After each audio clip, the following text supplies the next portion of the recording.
When an individual is flooded with negative emotions, such as fear or anxiety, he or she is very susceptible to a descent into the delusions of madness. Threats, real, imagined, or fabricated, can be used to sow fear, but a particularly effective technique is to use waves of terror.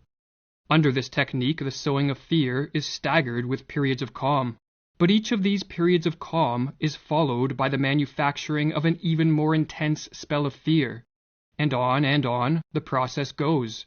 Or as Mirlu writes, each wave of terrorizing creates its effects more easily after a breathing spell than the one that preceded it, because people are still disturbed by their previous experience.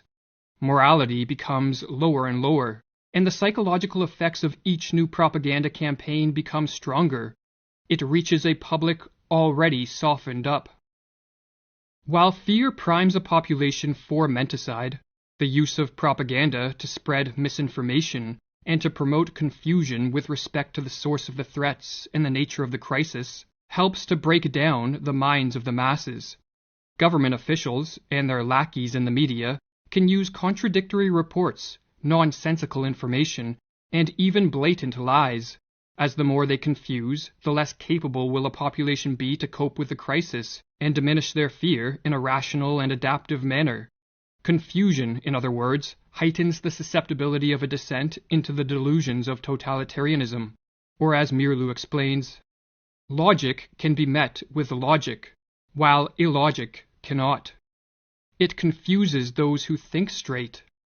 The big lie and monotonously repeated nonsense have more emotional appeal than logic and reason. While the people are still searching for a reasonable counter-argument to the first lie, the totalitarians can assault them with another. Never before in history have such effective means existed to manipulate a society into the psychosis of totalitarianism. Smartphones and social media, television and the internet, all in conjunction with algorithms that quickly censor the flow of unwanted information, allow those in power to easily assault the minds of the masses. What is more, the addictive nature of these technologies means that many people voluntarily subject themselves to the ruling elite's propaganda with a remarkable frequency. Modern technology, explains Mirlu, teaches man to take for granted the world he is looking at. He takes no time to retreat and reflect. Technology lures him on, dropping him into its wheels and movements. No rest, no meditation, no reflection, no conversation. The senses are continually overloaded with stimuli. Man doesn't learn to question his world anymore.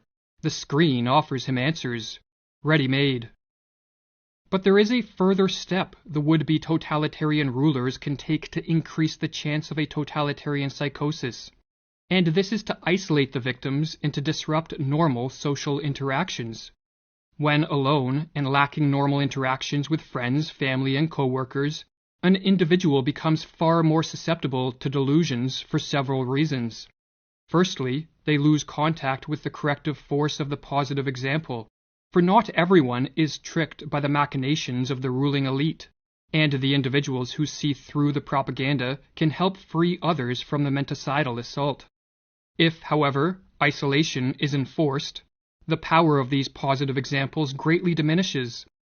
But another reason that isolation increases the efficacy of menticide is because, like many other species, human beings are more easily conditioned into new patterns of thought and behavior when isolated.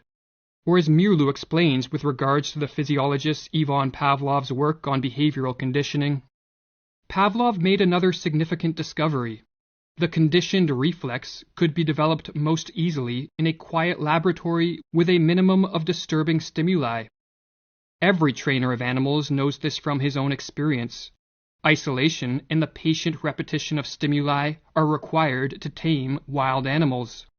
The totalitarians have followed this rule. They know that they can condition their political victims most quickly if they are kept in isolation. Alone, confused, and battered by waves of terror, a population under an attack of menticide descends into a hopeless and vulnerable state. The never-ending stream of propaganda turns minds once capable of rational thought into playhouses of irrational forces. and with chaos swirling around them and within them, the masses crave a return to a more ordered world. The would-be totalitarians can now take the decisive step. They can offer a way out and a return to order in a world that seems to be moving rapidly in the opposite direction. But all this comes at a price.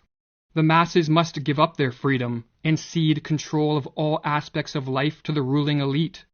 They must relinquish their capacity to be self-reliant individuals who are responsible for their own lives, and become submissive and obedient subjects. The masses, in other words, must descend into the delusions of the totalitarian psychosis. The totalitarian systems of the 20th century represent a kind of collective psychosis. Whether gradually or suddenly, reason and common human decency are no longer possible in such a system. There is only a pervasive atmosphere of terror and a projection of the enemy, imagined to be in our midst. Thus society turns on itself, urged on by the ruling authorities. But the order of a totalitarian world is a pathological order. By enforcing a strict conformity and requiring a blind obedience from the citizenry, totalitarianism rids the world of the spontaneity that produces many of life's joys and the creativity that drives society forward. The total control of this form of rule, no matter under what name it is branded, be it rule by scientists and doctors, politicians and bureaucrats, or a dictator, breeds stagnation, destruction, and death on a mass scale.